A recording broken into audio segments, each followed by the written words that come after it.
যানজটে বা জলাবদ্ধতার জন্য কোনো কেন্দ্রে পরীক্ষা শুরু হতে দেরি হলে পরীক্ষার্থীদের অতিরিক্ত সময় দেওয়া হবে বলে জানিয়েছেন ঢাকা শিক্ষা বোর্ডের চেয়ারম্যান ও আন্তঃবোর্ড সমন্বয় কমিটির সভাপতি অধ্যাপক তপন কুমার সরকার। রোববার এইচএসসি পরীক্ষা শুরুর পর এক সংবাদ ব্রিফিংয়ে তিনি একথা জানান।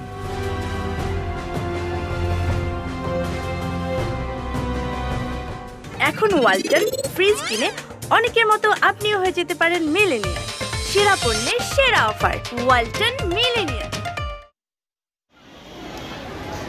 অধ্যাপক তপন কুমার সরকার সারা দেশে বৃষ্টির খবরের প্রসঙ্গ তুলে বলেন, আবহাওয়া অধিদপ্তর জানিয়েছে আগামী ৫-৭ দিন বৃষ্টি হবে।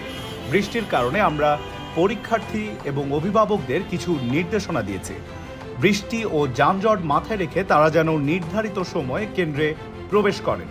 আমরা কেন্দ্র সচিবদের বলে দিয়েছি যে পরীক্ষার্থীদের বৃষ্টির মধ্যে বাইরে দাঁড় করিয়ে রাখা যাবে না। তিনি আরো বলেন, যানজট বা জলাবদ্ধতার জন্য কোনো কেন্দ্রে যদি পরীক্ষা শুরু হতে আধা ঘন্টা দেরি হয়, পরীক্ষা শেষে আধা ঘন্টা অতিরিক্ত সময় পাবে পরীক্ষার্থীরা। কোথাও পরীক্ষা 10:30টায় শুরু হলে শেষ হবে 1:30টায়।